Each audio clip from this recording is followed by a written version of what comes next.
Welcome to my channel. This is JC Rock and Metal Reviews. My name is John, and today I have another anniversary album review. It is the 50th anniversary of Black Sabbath, The Master of Reality. This is such an awesome album, one of my favorite Black Sabbath of all time. But before I begin, if you haven't subscribed, please subscribe. I do rock and metal reviews, rankings, and more.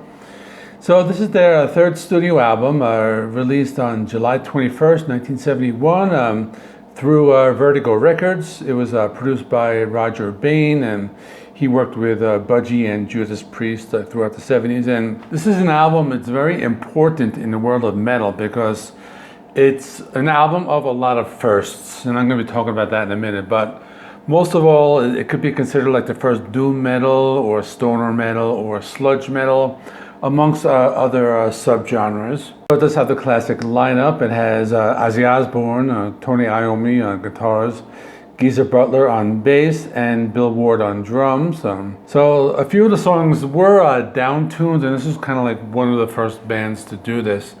Because years ago, Toni Iommi was working in a factory, and he had an accident, and I think he had to cut off the tips of his fingers. So what he did is he decided to tune the guitars down because it would get painful after a while to play, and it made the strings a lot lighter, and therefore it would have a heavier sound. Like, he didn't know it at the time, but once he started playing around with that, it was like pretty cool. The sound's pretty cool. Like, in today's world of heavy metal, like almost every band tunes all the way down.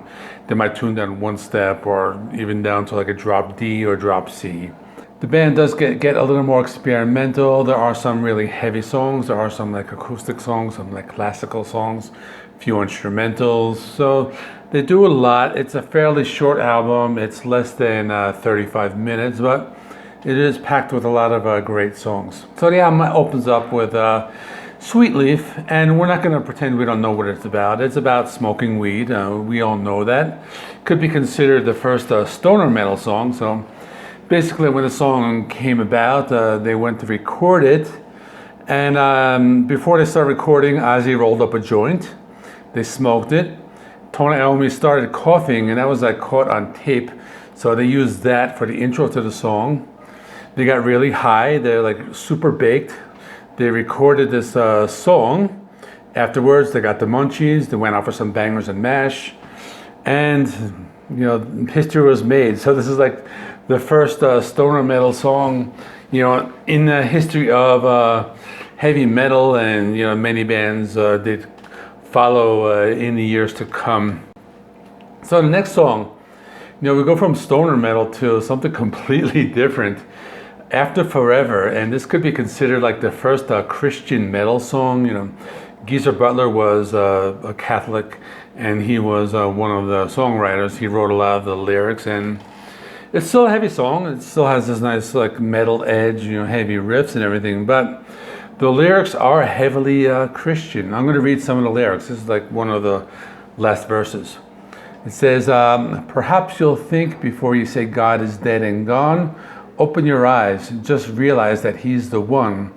The only one who can save you now from all this sin and hate, or you will jeer at all you hear. Yes, I think it's too late. I mean, those are lyrics that basically sound like something like Stryper would write. It would be 15 years after this. But again, this is another great song, and a lot of Christians do consider this,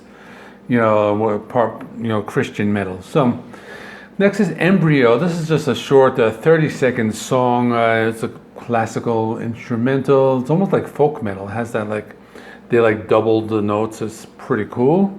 The next song is called Children of the Grave. This is classic heavy metal. Has that galloping riff that's played on the E string. Has lots of heavy metal power chords. I think this could be a precursor to thrash metal. I actually think Symptom of the Universe from Sabotage is probably more of a thrash metal song, but this is kind of a precursor to that. It does have those same types of riffing that metal bands use. But it is a little slower, it's very heavy, and this is classic doom metal. Next is a song called Orchid. This is another 1.5 minute instrumental played on acoustic guitar. This is just classical, guitar, just a straight instrumental. After that is Lord of this World, and this one is another one of those heavy songs. This is just a classic doom metal song. Riffs are super heavy, has a really great drum beat. And Geezer Butler's bass really stands out in this song, as it did on the songs from the other albums. You really hear his like jazz influence on this song. So this is another one of those like Black Sabbath classics. Next is Solitude. It's a softer acoustic song, maybe a little similar to what they did with Planet Caravan. So this one has Toni Iommi kind of showing off his skills. He plays some guitar, he plays the flute, he plays a little piano in it. And this is back when bands didn't really feel that like every song needs to be heavy. The heavy metal genre like technically didn't really exist. It was just back then, it was just like music or rock music, and bands weren't really afraid to kind of alienate their fans. They did different things on their albums and they weren't afraid to do it. I think now, metal bands, they feel they have to do everything metal or else, the fans will get upset. But back then it was a different story. So this is definitely a different type of song. Last song was called Into the Void. This is just a heavy song. This is classic doom metal, even like sludge metal.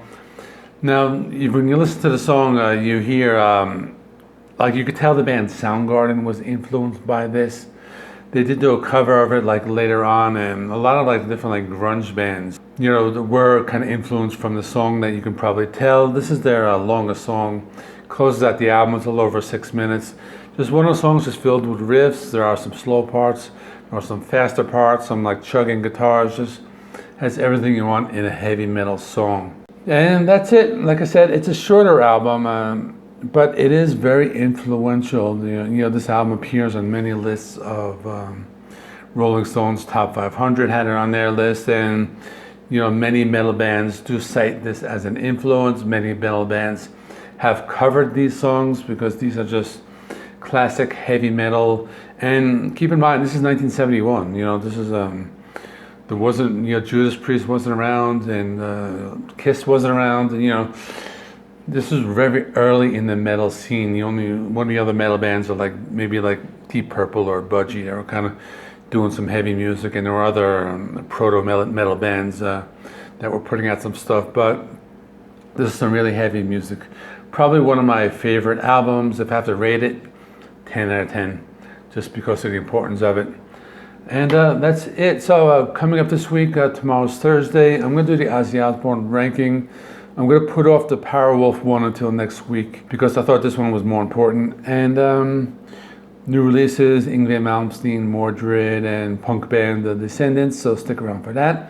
Please check out some in-video links. I'll put some more like Black Sabbath videos I did a long time ago, the Dio album. So if you want to check out, those are some of my older videos. That's it. Thanks for watching. I'll see you in the next one.